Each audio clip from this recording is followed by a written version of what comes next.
ஏன் புள்ள அடிச்சு போறீங்க? இது கள்ளக்கடத்தல் சம்பந்தப்பட்ட கார். இந்த கார் இங்க இருக்கிற விஷயம் எங்களுக்கு இன்னைக்கு தான் தெரிஞ்சது. கள்ளக்கடத்தல பயன்படுத்தப்பட்ட காரை மட்டும் நாங்க எடுத்துக்கிட்டு போக முடியாது. காருக்கு சொந்தக்காரங்களை கைது செய்து தீரோம். சார், நீங்க சொல்றதெல்லாம் சரி சார். ஆனா இந்த புள்ளியோட தகப்பன் இப்பதான் இறந்துட்டார் சார். ரொம்ப வருத்தப்படுறேன் சார். நாங்க எதுவுமே எடுத்துக்கல. எடப்பா அந்த வண்டிய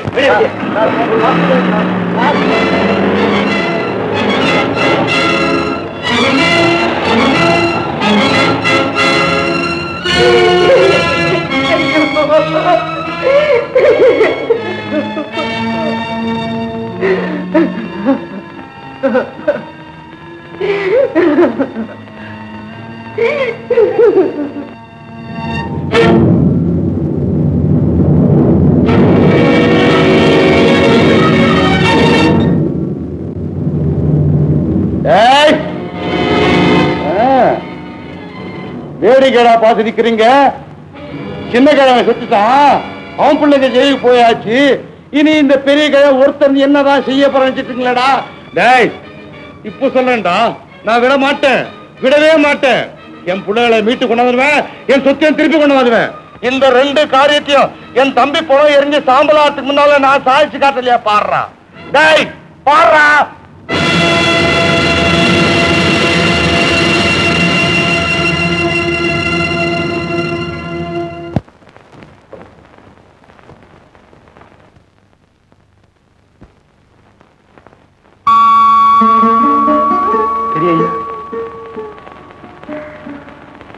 என்னப்பா?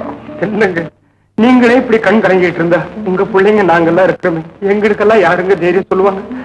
உடனடியா நம்ம பார்க்க வேண்டிய வேலையெல்லாம் இருக்குது இல்லைங்களா? என்ன செய்யணும்? இந்த கார் வாங்கினாங்களே, அதுக்கு பணம் கொடுத்ததுக்கு உண்டான ரசீது, சி சர்டிபிகேட், இன்சூரன்ஸ் சர்டிபிகேட் எல்லாம் இருக்குங்களா? எனக்கு என்னப்பா தெரியும்? என்ன கேட்காம அவன் பண்ண காரியம் ஒன்னே ஒண்ணுதானப்பா. அதனாலதானங்க கேட்கிறேன். பெரியவங்க நீங்க செஞ்சிருந்தா சுத்தமா செஞ்சிருப்பீங்க.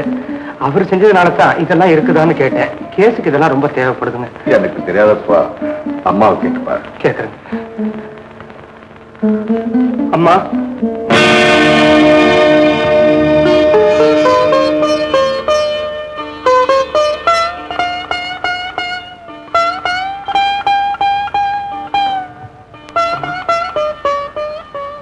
அம்மா, சின்னையா கார் வாங்கினாருங்களே, அது சம்பந்தப்பட்ட காகிதங்கள் ஏதாவது உங்ககிட்ட கொடுத்தாருங்களா?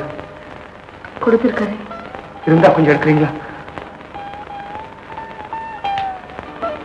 பெரியா, அந்த காரை என்ன விலை கொடுத்து வாங்க தெரியுங்களா? நான் ரசீது கேட்டிருக்கியப்பா.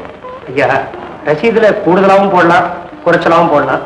ஆனா உண்மையான தொகை எவ்வளவுன்னு தெரிஞ்சா கொஞ்சம் சௌகரியமா இருக்கும். என்னமோ 5000 ரூபாய் சொன்னாங்க, அவ்வளவுதான் இருக்கும்.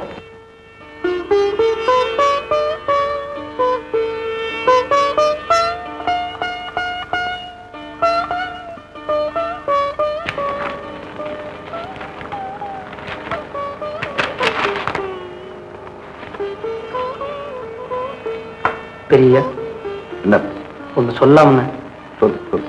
இந்த கேஸ நான் நடத்தலான்னு, அப்படின்னா பிள்ளைங்களுக்காக நான் வாதாடலாம்னு நினைக்கிறேன். ரொம்ப சந்தோஷம்.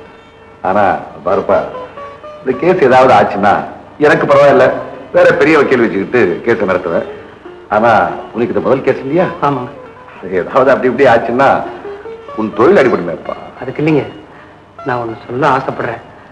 சட்டத்தை முழுக்க முழுக்க கரைச்சு குடிச்ச பெரிய வக்கீல காட்டிலும் வழக்குல சம்பந்தப்பட்ட வாதி பிரதிவாதியினுடைய யோகிதையை புரிஞ்சுக்கிட்ட எந்த மாதிரி கத்துக்குட்டி வக்கீல் இந்த மாதிரி கேஸ ரொம்ப நல்லா நடத்தலான்னு தாழ்மையா சொல்லிக்கிறேன்.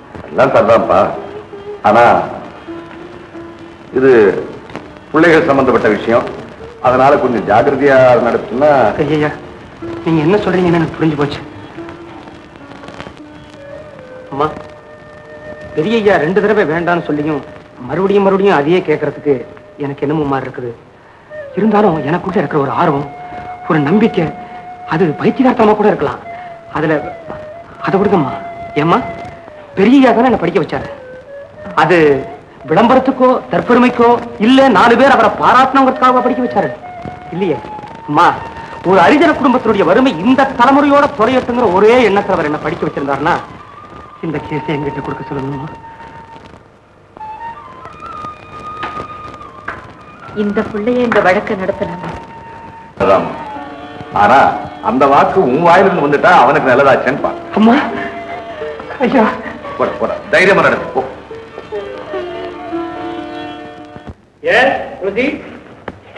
மிஸ்டர் ஏகாம்பரம், இந்த கள்ளக்கடத்தல் வழக்கில் சம்பந்தப்பட்ட கார் உங்களுக்கு யாரால எப்ப கொடுக்கப்பட்டது? அந்த காரை நீங்க யாருக்கு எந்த தேதியில என்ன விலைக்கு வித்தீங்க?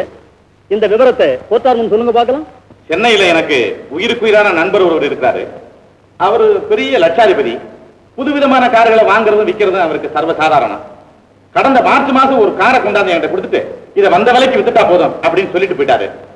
மறுநாளே இதோ நிக்கிற இந்த 3 பிள்ளைகளும் அந்த காரை பார்த்து ரொம்ப ஆசைப்பட்டு இந்த காரை எப்படியாவது எங்களுக்கு தான் கொடுக்கணும் அப்படின்னு ரொம்ப வற்புறுத்தினாங்க. நான் என்னடா சின்ன பிள்ளைகிட்ட பேசி பின்னாடி வம்பா போயிடுமே நினைச்சு அவங்க அப்பாவை சந்திச்சு 5000 ரூபாய் விலை பேசி காரை கொடுத்துருங்க. பணம் வாங்கினதுக்காக என் நண்பரின் சார்பா நானே ஸ்டாம்பு ஒட்டி கையெழுத்து போட்டு ரசீது கொடுத்துருக்கேன். அவ்வளவுதான். மிஸ்டர் ஏகாம்பரம், உங்க நண்பர் உங்ககிட்ட காரை கொடுத்து விற்க சொன்னதாக சொன்னீங்களே? ஆமா. அந்த நபரின் பெயர் என்னவோ? சுந்தரம்.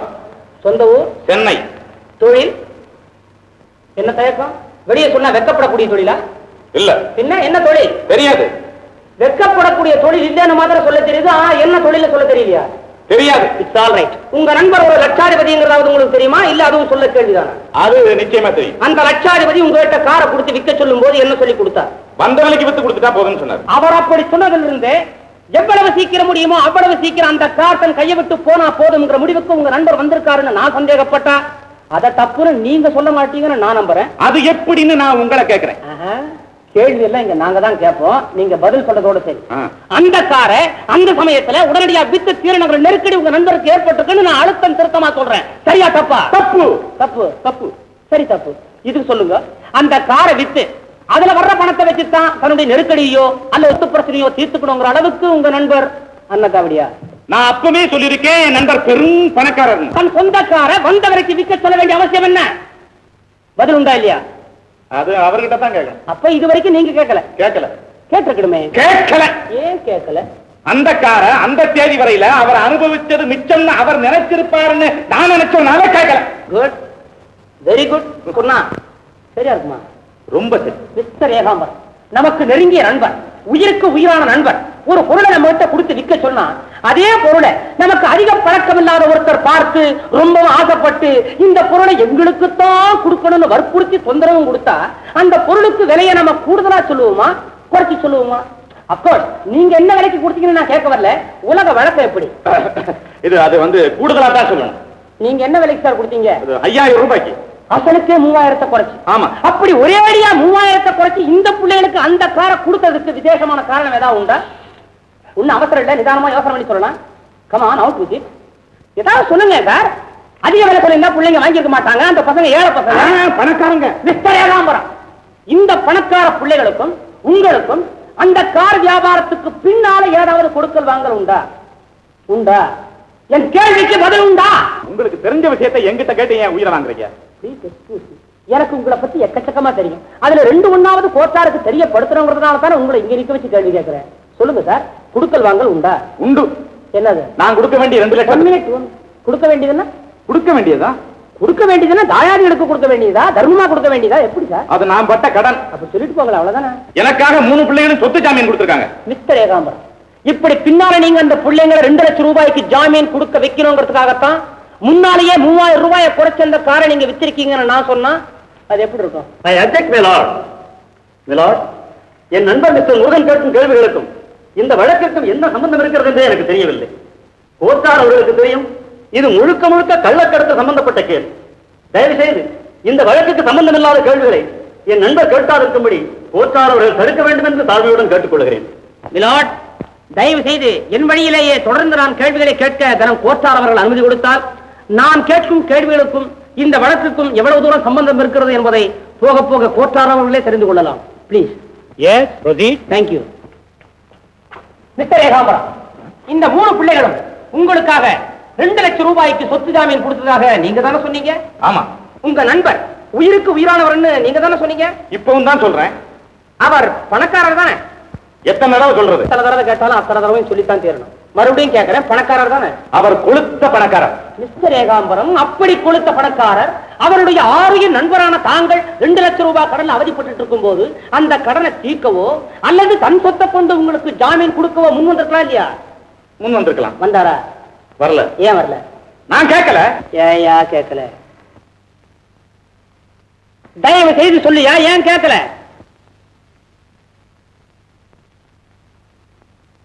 மிஸ்டர் ஏகாம்பரம், உங்க நண்பர் உங்களுக்கு உயிரை கூட கொடுப்பாரு இல்லையா? ஆமா. அது மட்டும் எப்படி? என் மேல உயிரையே வச்சிருக்கிறாரு, அதனால உயிரை கொடுக்கிறாரு. நான் சொல்றேன் அவருக்கு சொத்தே கிடையாது, அதனாலதான் கொடுக்கல. இது எப்படி? மிஸ்டர் ஏகாம்பரம், நான் திட்டவட்டமா தீர்மானமா உறுதியா சொல்றேன், உங்க நண்பர் பணக்காரர் அல்ல. கள்ளக்கடத்தல பலே பேர்வடி, அதுல உனக்கும் பெரும் பங்கு உண்டு.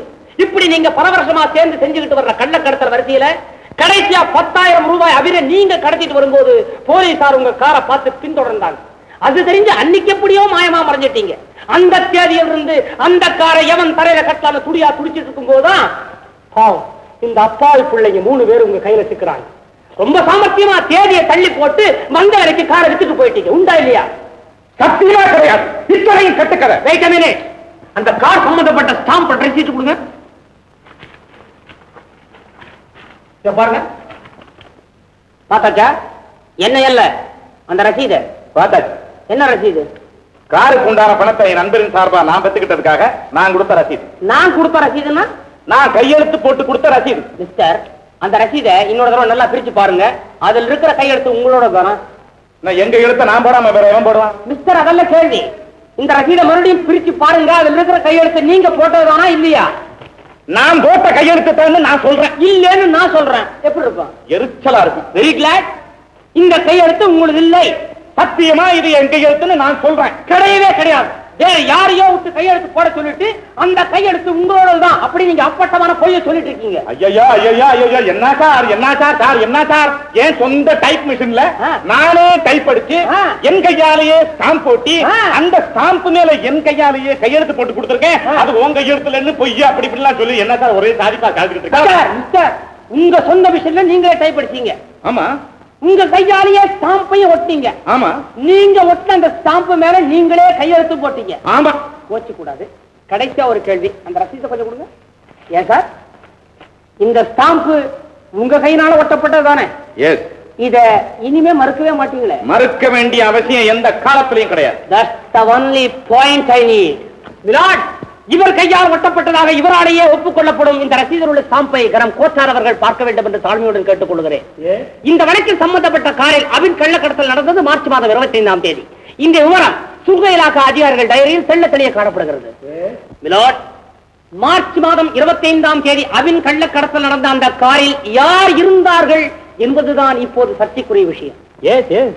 மிலாட், மிஸ்டர் ஏகாம்பரம் தன் கையாலேயே ஸ்டாம்பை ஒட்டி கையெழுத்திட்டு இருக்கும் ரசீட்டுப்படி இவர்